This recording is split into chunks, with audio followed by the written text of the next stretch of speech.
Sa panahon ng mabilis na impormasyon at kaliwat ka ng balita, kailangan mo ng isang channel na mapagkakatiwalaan, diretso at para sa bayan.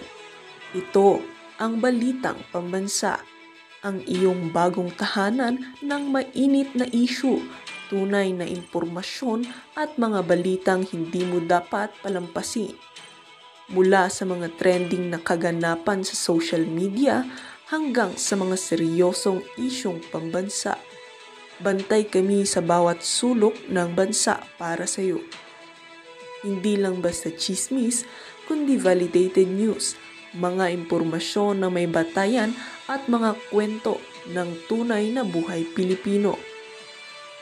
At kung gusto mong laging nauuna sa kaalaman, huwag kalimutang mag-like, mag-share at higit sa lahat, mag-subscribe. Dahil sa Balitang Pambansa, balita mo, boses mo, bayan natin ito.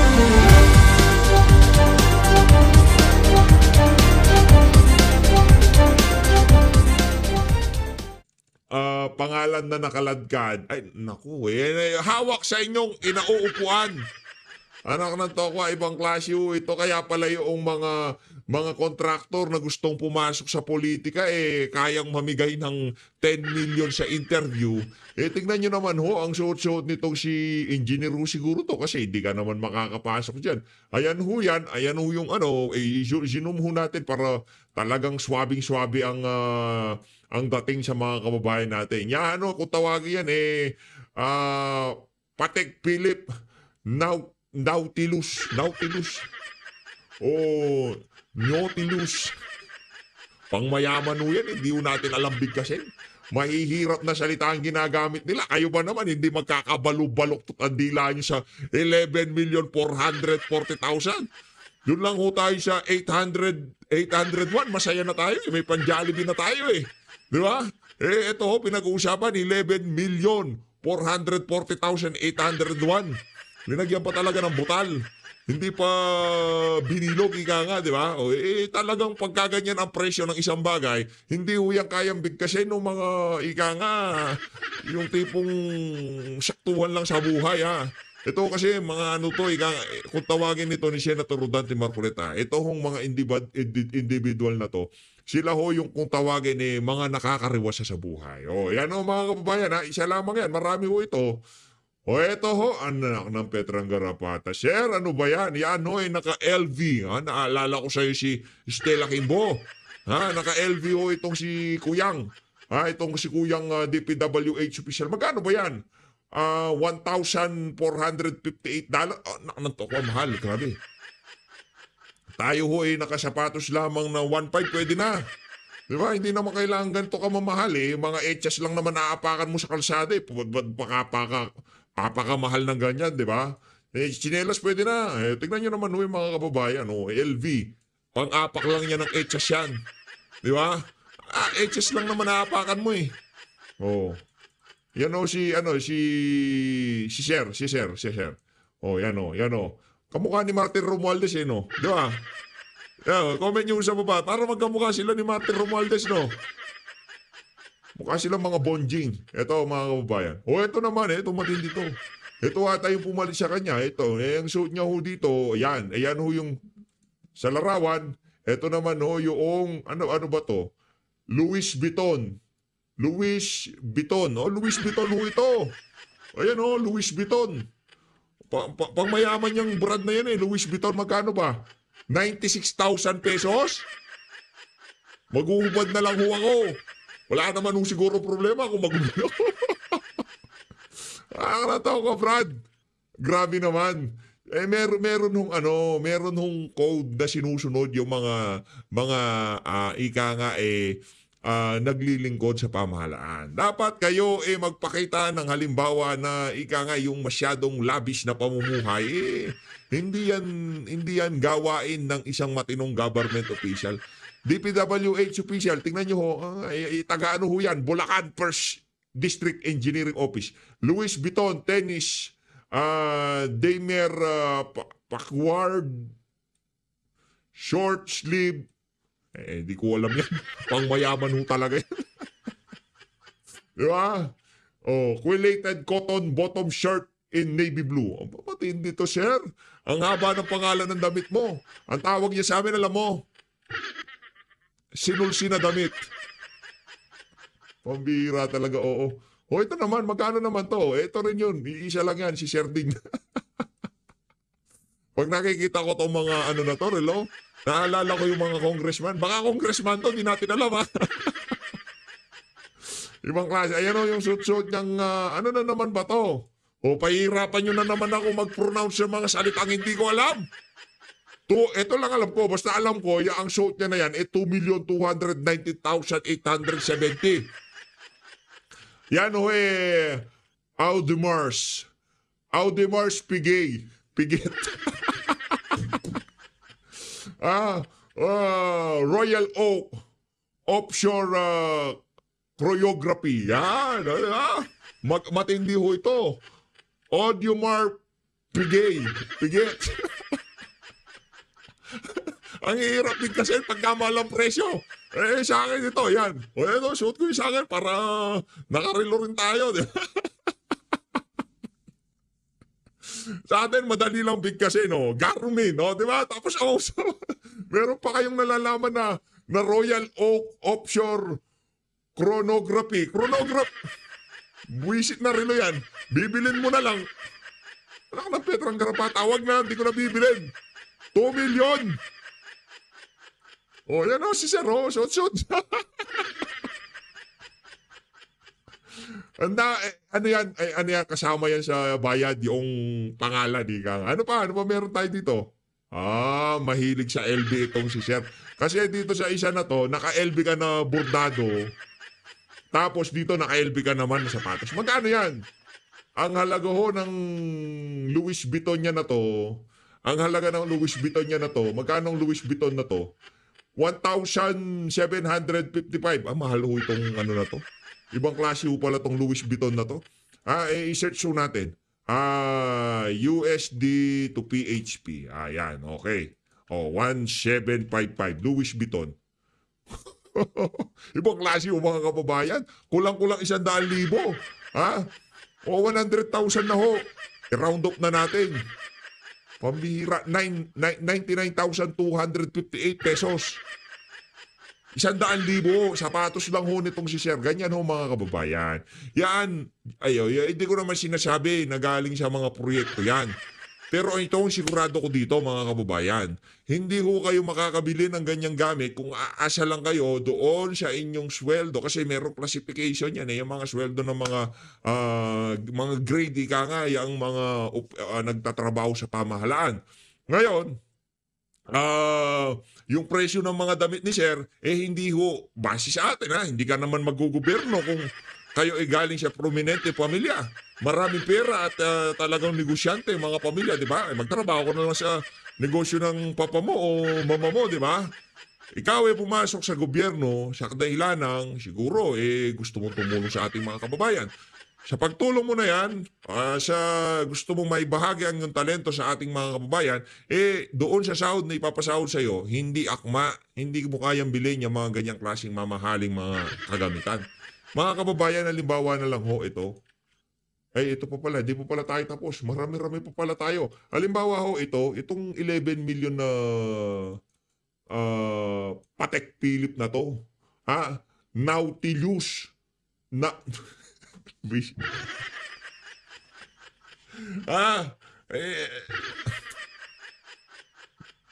Nautilus. Paano ba i-pronounce tong pangalan na to? Sige nga, pronounce nyo. Hindi, alam ko naman yung mga kasama natin dito, di rin alam i-pronounce yan. Mahirap i-pronounce yan. Eto pa mga kababayan, tingnan nyo naman yan. Ano ba meron? Ano bang sabi dito? Our parish received a car donation this Sunday, June 2, 2024. It will serve as official vehicle when transporting the image of Our Lady sa Lambao to various places during pilgrimage and parish visitation. Abo, matindi. Matindi ho ito. Matindi ito si, sino man na nag-donate dito, matindi ho ito mga kababayan. Ito, Our heartfelt gratitude to District Engineer Henry Alcantara for this generous donation. Ito ay si ano pala, si District Engineer Henry Alcantara. Lumalapit ka sa mga pare Kailangan, ngayong mga panahon na to, Brad, kailangan mo yan. Madami-daming dasal lang kaya. Ano na naman ba to? Ba't mamahalin? Puro mamahal yung mga pinagbibili nyo. Itong si Bryce Erickson. Ito yung binanggit nitong si Senator Ping Lacson. Nakaano ho siya, nakaano ba tawag dito? Honda Goldwing. Yan, pangarap natin yan. Pangarap natin yan. Pero pangarap lang. Alam ko meron ganyan si Kong TV Goldwing. Magkano ba yung Goldwing na yan? Nagkakalago yan ng 2 million hanggang 2.1 million. Kay Congressman yan, congratulations, Mr. Bryce Erickson. Hernandez, all the way from Santa Maria, Bulacan. On your Banyo Honda Goldwing. Ibang klase, matindi ho itong ating mga taga-First District. Engineering office ng Bulacan. Yan mga kababayan. Sa tingin nyo ho ba? Ito hindi ko sinasabing magnanakaw sila. Okay? Ang sinasabi natin dito, hindi akma yung sweldo na natatanggap nila sa pamahalaan diyan sa lifestyle na nakabandera na yan sa mundo ng social media. Dito na ho tayo, rekta na ho tayo. Meron pa ba tayo? Pwede pa to. Ito mga kababayan, yung mga naghahanap kay Elizalde ko. Ito si Elizalde ko. Lagi nyo siyang hinahanap. Papakita ko sa inyo. Alangan naman, di ba? Marami ngayong mga panahon na to, meron ho tayong laro. Ang tawag ho sa ating laro, Finding Saldi. Finding Saldi. Ito na ho si Saldi. Scripted daw po yung budget hearing. Hindi po totoo yan. Siya po ang scripted, siya po ang budol. Peke po. Dahil nakita niyo naman may binabaksa siya. Inaral na meron siyang kakampi na nag-abogado sa kanya. Nandun na. Si Minute. Di ba? Si Minute daw. Brad, anong si minute na sinasabi mo? Ang gawin mo, magpakita ka ngayon. Ngayon mo balagbagin si BP Sara. Si BP Sara, alam mo anong ginagawa niya? Nagre-relax lang siya. Nagme-makeup siya. Di ba? I mean, nasa ibang bansa siya. Pinupuntahan niya itong si dating Pangulong Rodrigo Duterte. Nakikipag-ugnayan siya sa mga kababayan nating OFW. Ibig natin sabihin, ngayon si BP Sara, nakarelax siya. Wala siya napakatinding stress na binigay niyo sa kanya nung nakaraang taon, di ba? Na matindi-tindi yung stress. Kagaya ng panahon na to, last year, August, last year, stress na stress si BP Sara sa inyo. Mga walang hiya kayo. Ini-stress niyo si BP. Pero maganda pa rin. Kung ano-anong kabalbalan ang ginawa niyo sa hearing na yan, buti na lang, merong Rodante Marcoleta, merong Romeo Diaco, merong Congressman na Isidro Ungab, di ba? Yan na talagang, pagkatapos ho yan ng hearing, meron pa siyang nalalaman na si minute. Pakita ka, Brad! Ayaw niya talagang sumagot sa confidential fund dahil hindi niya kaya ipaliwanag. Kasi ninakaw niya yung pera. Ngayon, ibabalik ko sa iyo ang tanong. Si BP Sara nga, meron pa siyang, nagpunta pa siya dyan sa House of Representatives. Kayo ho, ba't hindi kayo nagpapakita? Bakit hindi nyo kayang ipaliwanag yung mga insertion na nangyari? Bakit wala hong small committee report? At di umano yung tinayo nyong korporasyon na Sunwest, isa daw sa pinakamaraming nakuhang flood control project. Ano ho ba yan? Pwede ho ba namin gamitin yung pag-analyse ang ginamit nyo dyan sa, tatanong ako dyan sa confidential fund ni BP Sara? Kasi sinasabi nyo, ninakaw ni BP Sara, wala pa naman kayong ebidensya. Di ba? Ngayon, hindi naman ako bababa sa level mo, natatawagin kitang magnanakaw. Tanong ko lang, bakit ayaw mo magpakita? Saldi ko! Marami na nakakami sa iyo, Brad. Ang tanong yan, isauli niya dapat yung pera. O paano yan? Pagka sinabi namin sa iyo, yung kinita ng iyong construction firm na Sunwest, yung itinayo mong Sunwest Inc., dapat ba isauli nila yung pera sa pamahalaan? Dahil falsipikado daw, di umano yung mga itinayo nilang flood control. O, eto na ho si VP Sara. Siyempre, alam ka naman pinakita natin si Elizalde ko. Dito sa video na to, kasama ho niya itong si Manong Pulong Duterte. Ayun si Manong. Idol yan di ba? Matigas yan. Yan, madalang lang magsalita. Pero sa totoo lang ha, ako ito real talk to. Ako takot ako kay VP Sara pag nagagalit siya. Isa yan sa mga kumbaga pagka yan nagalit, makikinig ka. Pero itong mama na to mas iba ito eh. Iba ito eh, yung tipong pagka ito nagalit, parang iba ho dating eh. Diba? Iba ho dating niya pagka nagsalita siya, kung doon siya kay Toro at dito kay Mayor Baste. Diba talagang nung nagsalita na siya, parang iba ho yung dating niya eh. Kaya ito ano to, pag nagagalit to, sa tingin ko parang si dating Pangulo Rodrigo Duterte. Ito, dadaan kayo sa pa-smile-smile niyan, pero si Bibi, ika nga, pa-smile-smile lang yan. Pero, ika nga, behind the scene, ito, panoorin natin.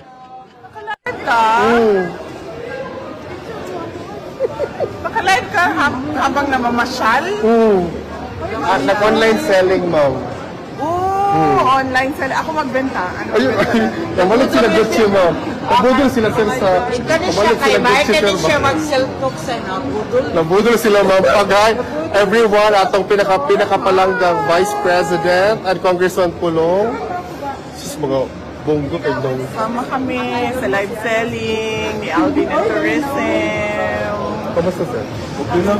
Ang totoo, nandito kami kay Nalibang si Kitty. Ginahulatan mo. Nagpila sa CR. Thank you, ma'am. Papicture mo lang ako. Ay, grabe naman! Uy! Dami nagpapapicture kay VP, oh. Yung approval at trust rating niya at yung pagiging number 1 pa rin niya sa presidential, wala pang race eh, presidential preference eh, nagre-reflect ho kahit saan siya magpunta. Kahit sino makakita sa kanya, gusto pitikin siya, di ba? Yung picturean.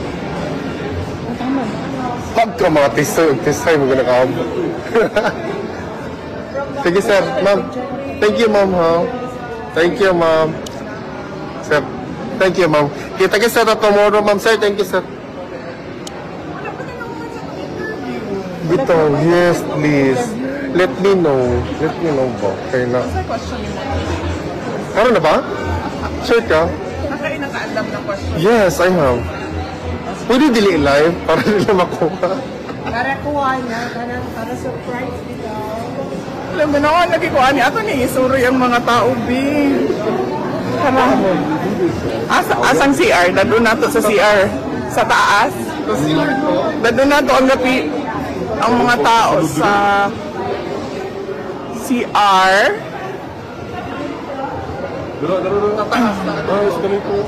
Are? Isigihan ko na kung tago. Masig makita ni sumot.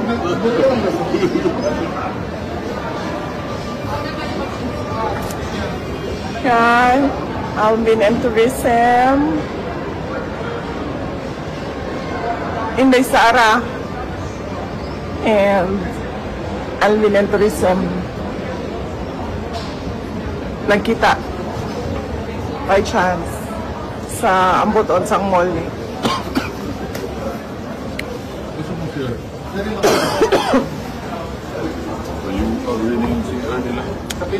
So, dali namin kayo sa CR ng mall. Sa last floor daw din.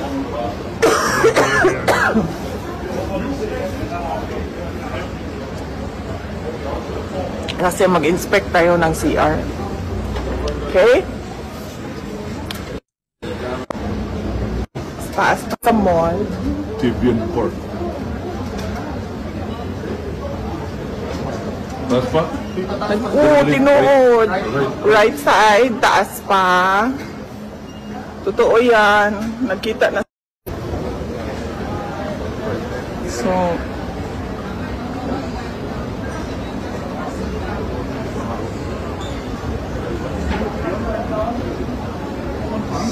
hala! Sama na. Sama ni guys. Tanawan ninyo guys, ha? Tagaan ta mo og surprise guys, ha? Ready na mo? Ready na? Ready na mo sa surprise? Surprise! Walang... Ayun na, ito yung nag-viral kaninang umaga, itong si Sandro. Ayun na nga mga kababayan, seryoso na tayo, seryoso na. Yan yung mga ganap dyan sa daig. Ito. Bago natin umpisan itong si Manny Bunoan na interview niya dito kay Manong Ted Filon. Pasadaanin muna natin na mabilisan itong kuha ng GMA News kaninang umaga ho siguro August 22. Ito malakas-lakas ho kasi yung ulan nung kagabi kaya ganito. Ito mga kababayan. Para sa mga kababayan natin, pagka hindi pa naman ho kayo nagalit diyan sa problema na kinaharap natin na to, tapos meron tayong ganitong issue, kasabay ng ganitong issue ng pagbaha, yung mga maanomalyang flood control na di umano, yung mga opisyal ng pamahalaan, ininanakaw ang pondo. Ito na ho ang panahon para magalit ang sambayanan. Kasi kung ipapaubaya lang ho natin to sa mga hearing, di ba? Ilabas ho natin ang ating saloobin sa social media. Diba? Yung ilabas ho natin ang ating saloobin dito sa pamahalaan na to na hindi na tayo natutuwa sa kanilang mga pinaggagawa. Diba? Pagka Pilipino hindi pa nagalit dito, anak ng tokwa, ibang klase yung pasensya natin. Ika nga, hanggang buwan yung yung bait ng sambayan ng Pilipino. Ito ba yung gusto nyo? Ganito ho ba?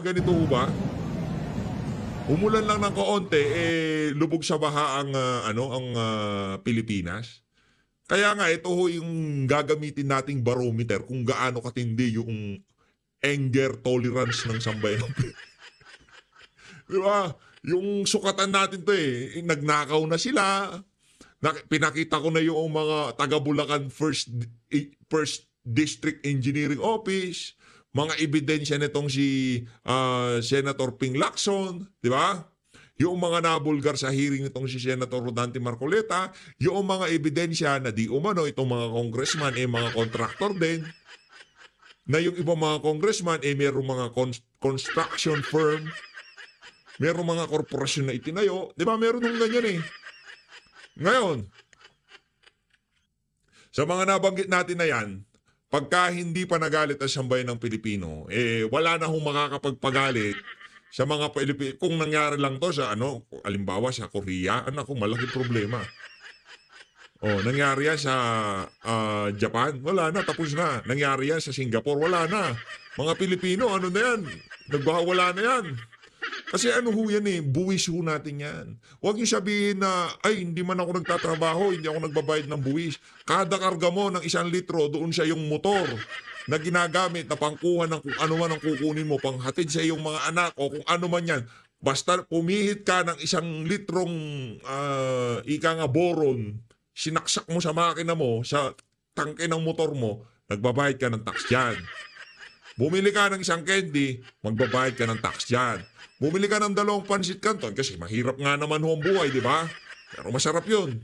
Lagyan mo na lang ng itlog, masarap na yun, di ba? Laban-laban na yan, tsaka pandesal, masarap na yan. Bumili ka ng 2, tawag dito, pansit canton, may buwis mo yan. Lahat ng galaw natin dito sa bansa na to, may buwis.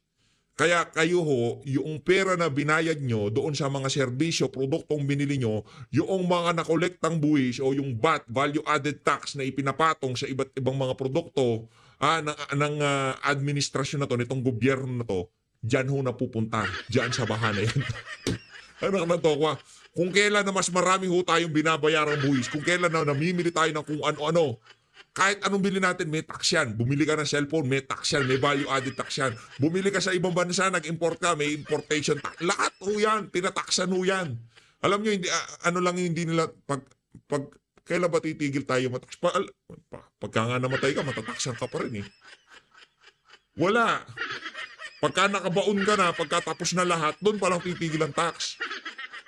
Pero pagka panganak mo sa mundong to, yun ang bagay na hindi mawawala sa iyo. Tax. Ngayon, yung mga tax natin, dito na pupunta yan, syempre. Yan, dyan sa Goldwing. Ay, nako. Ayan, dyan. Ayan, grabe naman yan, sir. Yan, yan, ilagay ko lang dito, bandera ko lang dito to. Para at least, public servant kayo Nag-O2 kayo eh, di ba? Na maglilingkod kayo sa sambayan ng Pilipino. Ilalagay ko dito yung, kasi pinapasweldo kayo. Pwede naman kayo mag-private. Wala naman namilit sa inyong pumasok sa public eh. Pero pinili nyo mag-public show.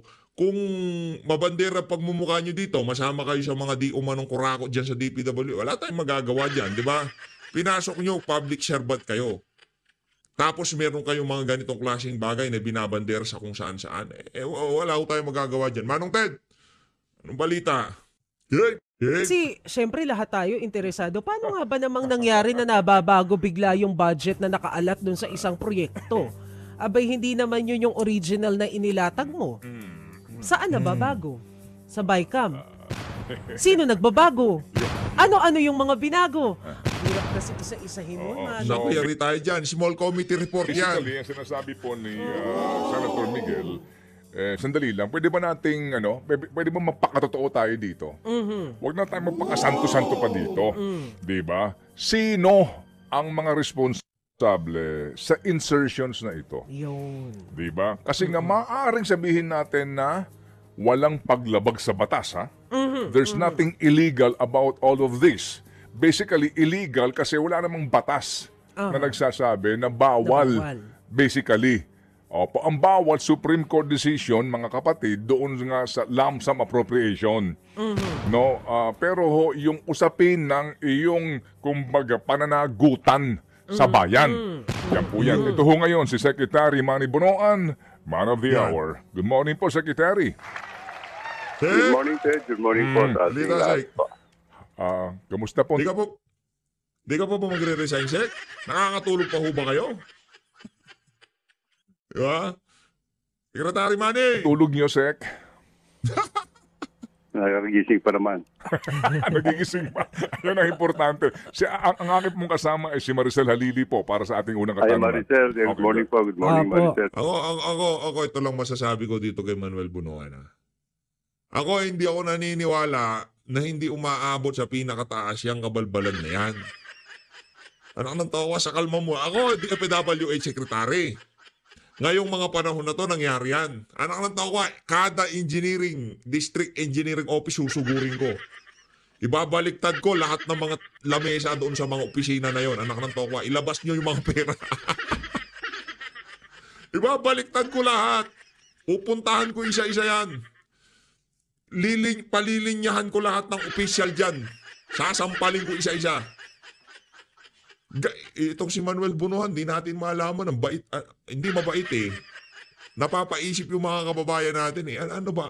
Anong deal nitong si Bunoan? Bakit di siya nagagalit? Lumabas na yung privilege speech ni Lacson na kung saan sinasabi niya yung pinaka-corrupt na opisina ng engineering office ang sa First District ng Bulacan. Ba't di niya pasugurin yun? Lahat ng lamesa doon, magdadala ako ng baseball bat, lahat ng computer doon, pagbabasagin ko. Wawasagin ko ho lahat. Kahit na, sige, babayaran ko na lang. Sobrang galit ko sa inyo, mga... Diba? Gigil ka eh. Walang nga kayo, public servant tayo dito. Ba't napabilang kayo dyan?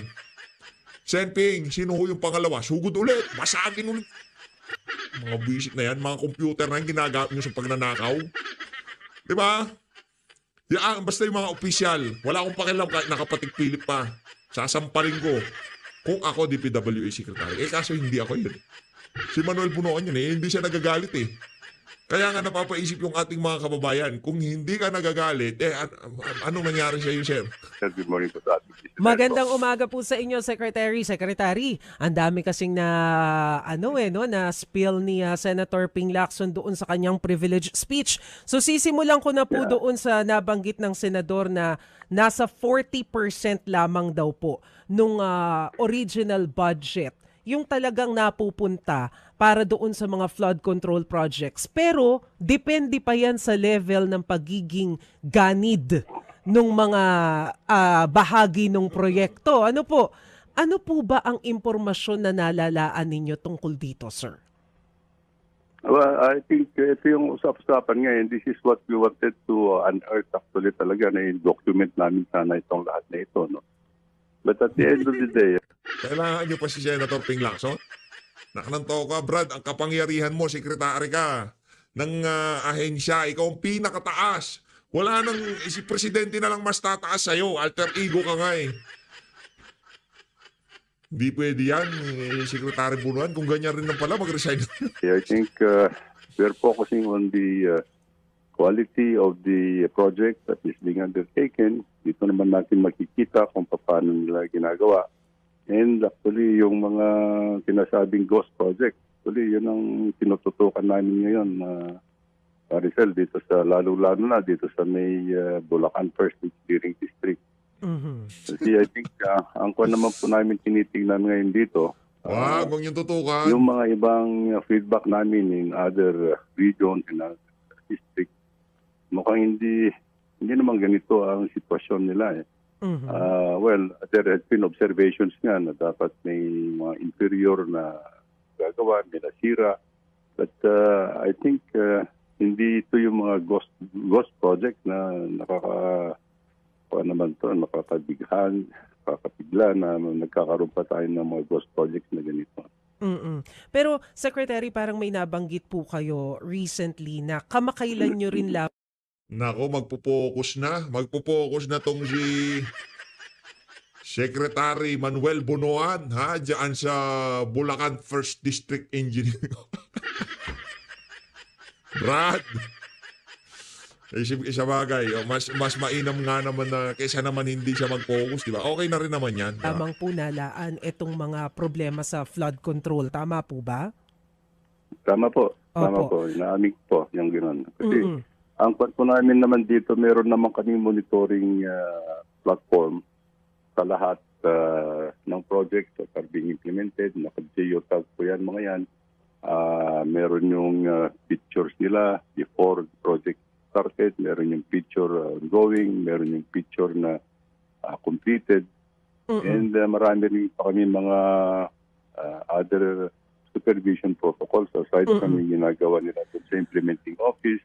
Meron din kaming sinasagawa na QAU, ay mga audits, mga audit. At although hindi naman napupuntahan lahat ito kasi sa dami ng projects na ginagawa ng departamento. But I think ito na nga po, mayroon pa ring certification ng auditor na natatapos. Things like this. Opo. Pero sir, bagamat sabi nga po ninyo, kamakailan nyo lamang nalaan itong problema sa flood control. No? Gusto ko lang po kasing maunawaan yung proseso para po lang maintindihan namin bakit po hindi nakakarating sa inyo yung ganito pong mga sinasabi nating anomalya. Paano po bang nangyayari? Kung halimbawa na-approve na yung flood control project sa isang probinsya, paano po yun? Pag na-approve na po, I think within the limit of the district office or regional office, kasi na po, we have given them the full authority to implement the project. No? But they have actually to report doon sa monitoring platform namin on the status of this project. So, nandun po yung we rely, of course, dito sa central office, I would have to rely actually on the reports that's coming up. And of course, meron kaming mga levels of supervision din naman. Meron yung regional director, meron yung assistant secretary, may undersecretary who is in charge of these areas. So, these are the things na dapat they should be the ones actually to field field supervision before it reaches the information to me. Yun ang mga ganun po. Okay. So kumbaga there are thousands of projects that are being implemented under the budget of the department. Opo. I have to rely also on the levels of supervision that is in place. Yung mga ganun po. So kumbaga pinagkakatiwalaan po itong mga in charge sa proyekto. So I wonder because I would not be able actually on my own on this to be able to supervise everything po and to be I have to rely also on my people that there are levels, senior levels actually that have to help me actually monitor and supervise all these projects as well. Pero sir, although sabi nga po ninyo, kailangan pagkatiwalaan kasi napakadami nitong mga proyektong pinapatupad natin. Pero bakit po kaya o saan kaya humuhugot ng lakas ng loob yung ilang mga district engineer? Bakit ganun na lang kagarapal yung kanilang pangunguhan ng porsyento doon sa mga pondo? Yun ang dapat natin pagtuunan ng pansin. I think sa lahat naman ng ito yung mga na-isolate lang itong isang engineering district na ito, no? Sa Bulacan. Nagkaroon ng mga Capitol actually nagkaroon ng mga ghost project. Ghost project is the most I don't know how to describe it, but siya na among all the engineering districts, sa lahat ng feedback na ginagawa na ngayon, ito lang po yung engineering district na nagkaroon ng ganitong mga ghost projects. Even in Bulacan alone, there are 3 engineering districts there. 3 engineering districts. Ito lang na-isolate. Yung other 2 engineering districts, wala naman silang ganitong sitwasyon. So, yun lahat ng feedback natin, kasi nag-submit kami kay Presidente nga ng completed project from July of 2022 to May of 2025. Siguro mga 9,855 yun completed projects na sinabi namin. And the President instructed us actually to verify also these projects aside from yung sinasabi na sumbong sa Pangulo na open web. So, nagpadala rin ako ng mga tao namin na mag-verify nga sa mga projects na ito. At sa ngayon, wala naman kami ibang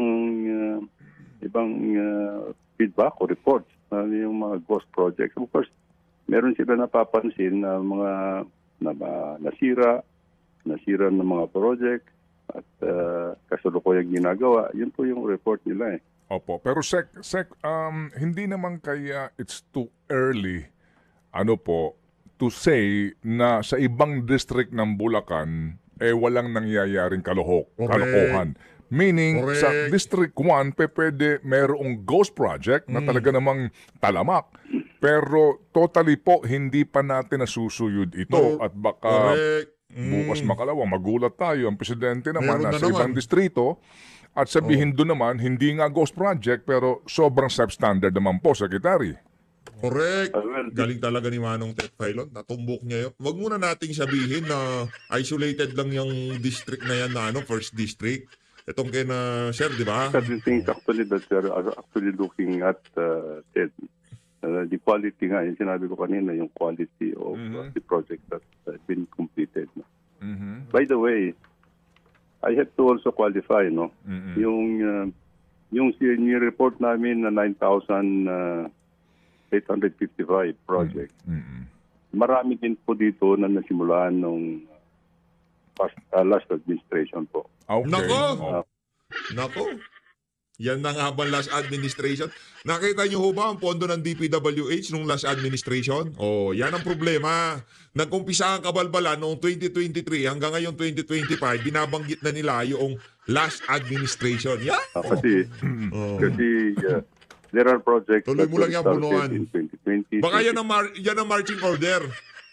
Kalkalin yung mga nagdaang administration. Wala akong problema dyan. By all means, gawin nyo nararapat para ibulgar lahat ng kabalbalan. Lalo na dyan sa corruption na yan. Wala ko tayong problema kung meron nangyari nung panahon ni dating Pangulong Rodrigo Duterte, yung kanyang mga opisyal. Ipatawag nyo rin. Nandiyan si former DPWH Secretary, ngayon Senator Mark Villar, di ba? Punta ka sa Senado, doon mo sabihin yan. Para tignan natin talaga yung angas niyo mo. Di ba? Doon ka magdadakdak ng ganyan. 21 and of course 2022. Kasi ongoing po ito because of the cash program namin dito na dapat 2 years. 2 years po na pwedeng i-implement ng isang project. So yung reporting period kasi umabot po sila doon sinasabing up to July July or 2022. Okay. We have to remember, actually yung budget year ng administration nito started in 2023 po. Opo, sige. Pero marami po yung projects. This is what we are actually trying to look into also. Oh, yes, sir. Kung ano Yes, yung sir. mga projects na started in 2021, 2022 na may include Opo. dito sa namin dito. At sino-sino rin po yung mga contractors. Opo, dapat talaga lahat ng ito lumabas kasi nga in all fairness, meron kayong mga minana during the past administration na kung saan po naman ang secretary po ay si Mark Villar. No? Para lang ho natin maiklaro ang sinasabi niyo. Ito lang po, Seka, bago po itong si Maricel, baka lang ho natin makaligtaan. Yung pong halimbawa kasi ng tinutukoy po ni Presidente, di ba, yung distinct, yung pare-pareho po yung halaga ng project.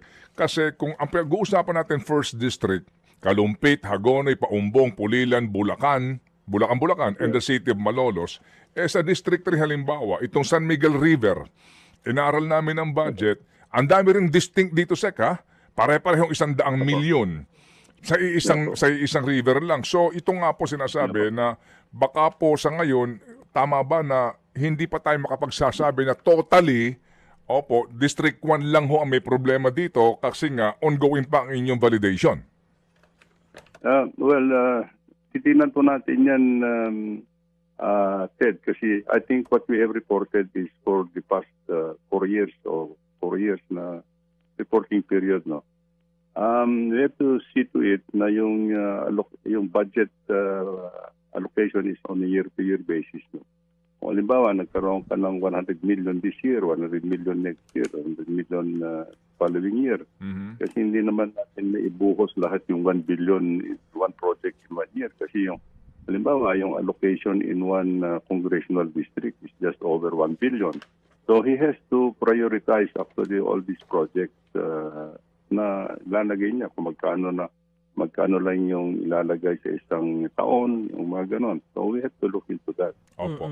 And Secretary, yamang nabanggit na natin yung probinsya ng Bulacan, ano? Nito pong Wednesday, mismong si PBBM yung nakakita na hindi naman pala nag-e-exist yung flood control project dyan po sa may Baliwag City.